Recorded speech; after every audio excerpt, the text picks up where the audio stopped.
Food for thought. Give yourself a hug. Give yourself that hug that you've been needing. Just give it to yourself. It might seem really goofy, it might seem really silly, but everything you have endured this past week, this past month, this past year, I'm filming this on May 19th. I was gonna say January 19th, May 19th. And it's crazy to think that we are almost halfway done with 2025. Absolutely mind blown. And I literally just want you to think about, sorry, that might have been really loud. I want you to think about the person you were January 1st. Whether you were excited, whether you were nervous, whether you were depressed, whether every single thing. I want you to think back on everything you've endured. And just sit there. And not marinate, but that's the only thing I can think of is marinating. But just feel everything. Appreciate everything. And know you have gotten through these past 5 months and 19 days. Because it is wild. It is wild, everything that we have experienced. And honestly, give yourself that hug, not only for your present self, for your future self, but more importantly, your past self. There are so many times, I'm not even gonna lie, there are so many times where I was like, I just wanna hug right now. I really just wanna hug. And I didn't have anybody to hug her, honestly, or whatnot. But give yourself that hug. Because I think it's so easy. I'm so guilty of this. It is very easy for you and I to think about ourselves in the present and be like, oh, whatever, I did that, and let's move on. We got through the trauma, we got through the difficulties, I'm here now, let's move forward. But I think there is a time and a place to reflect on how far you've come. To give yourself a hug, literally when you're in the thick of it. When you are absolutely in the mud. You remember that. You might not remember what it was about specifically. You might have a general idea, maybe a year later. But you don't remember that certain assignment, that certain argument. I didn't say particular, but that certain argument, that reason, the traffic, the reasons why you were so upset. But you just remember that you were very upset. And sometimes you just need to give yourself that hug. Because think about it. I don't know if this is a true study, but I've heard it somewhere that kids, when they are younger, will hug themselves because it's a comforting mechanism. Or kids, when they're really upset and they're crying, they hyperventilate because it is a way to calm down. And as we mature and as we age and as we are able to emotionally regulate, we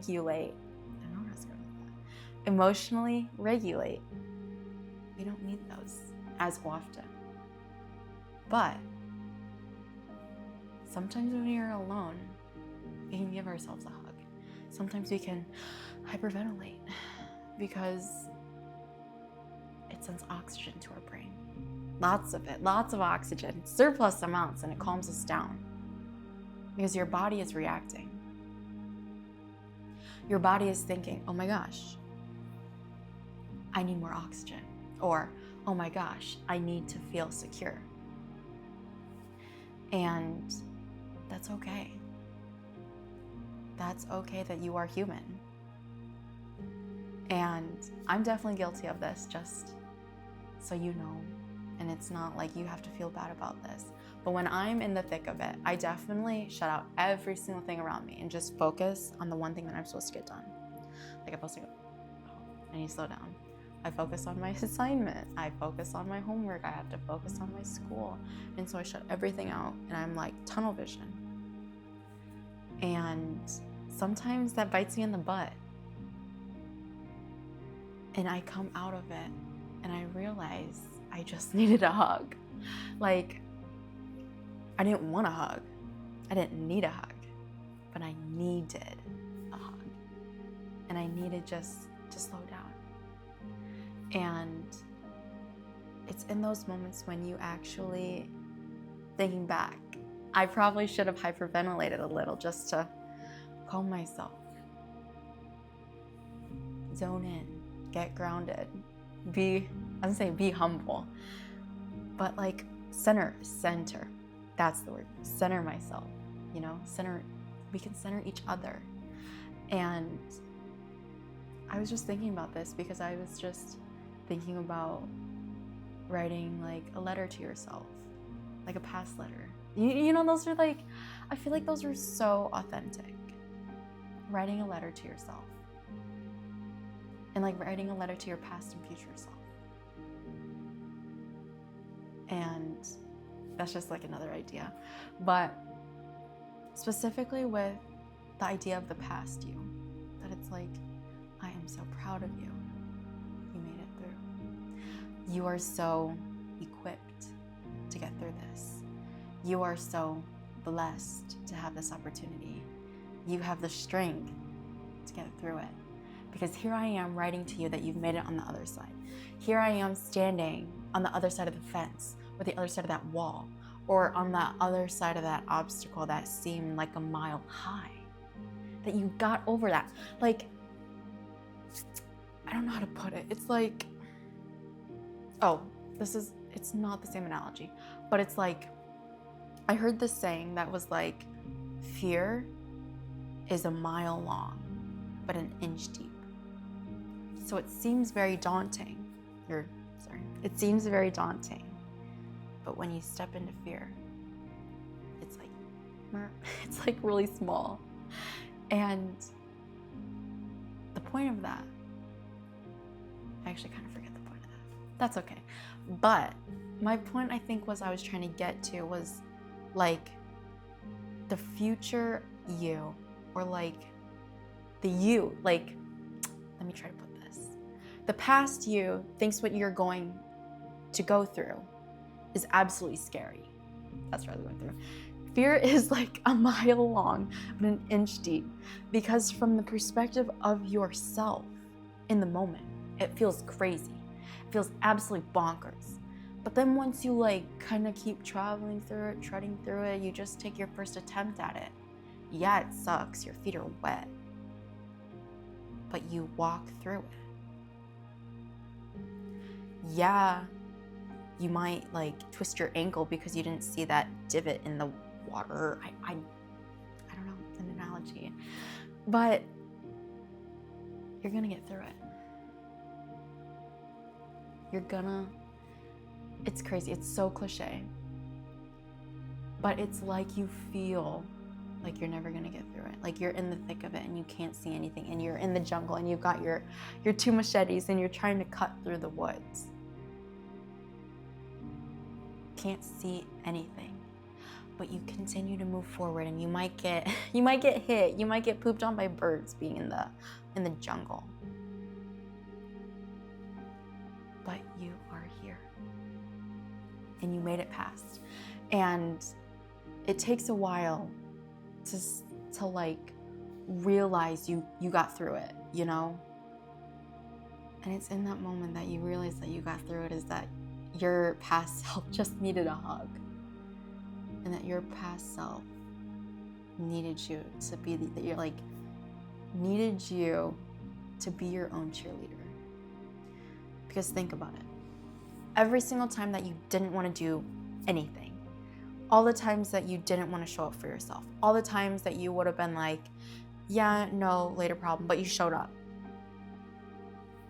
Your future self was clapping for you. Your future self knew that you could do it. All that was stopping you was up here, so they cheered for you. And I think it is the absolute wildest thing. I swear I saw something. It was something like, oh, this was it. Your present self wants something.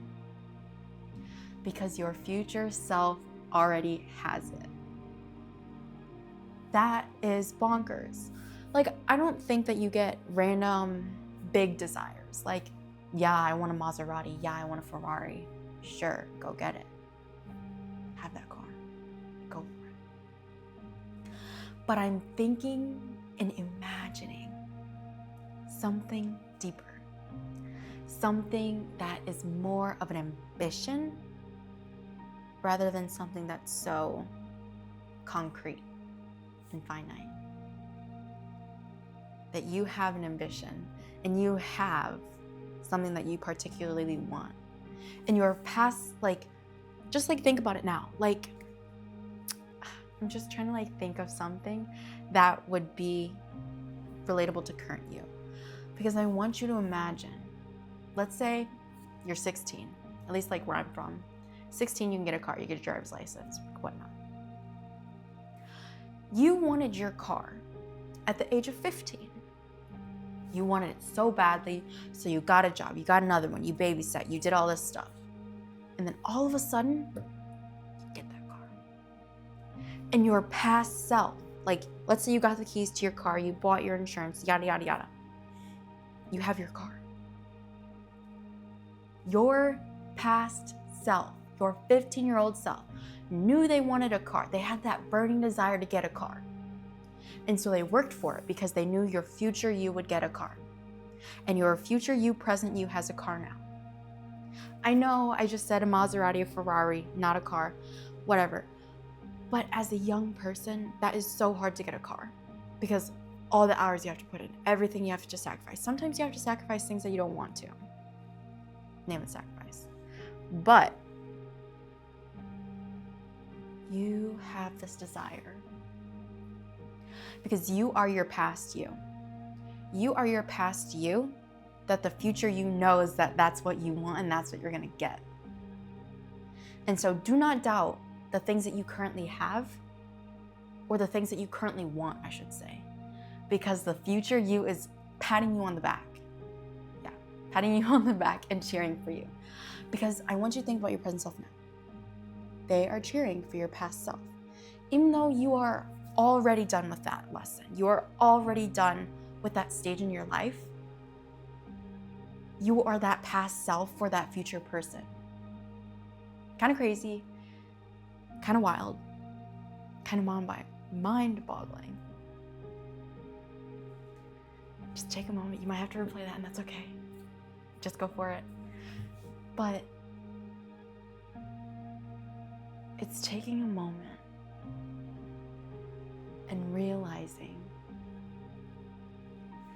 you are your future self past. Let me rephrase that.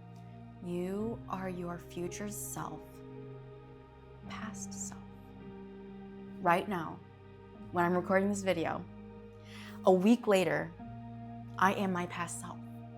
I am who I was a week ago, or a week from now.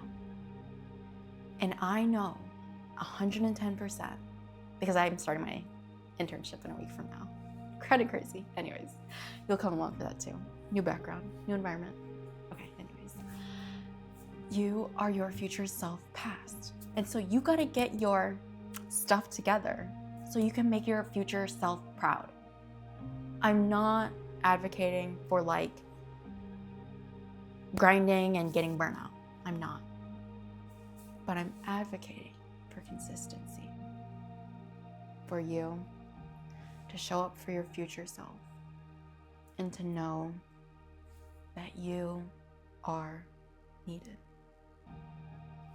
Out of everything you're taking away from this video, I want you to know that you are needed, you are wanted, and you are loved, and your future self loves you so much because you are looking back, and regardless of anything that has happened, you love your past self.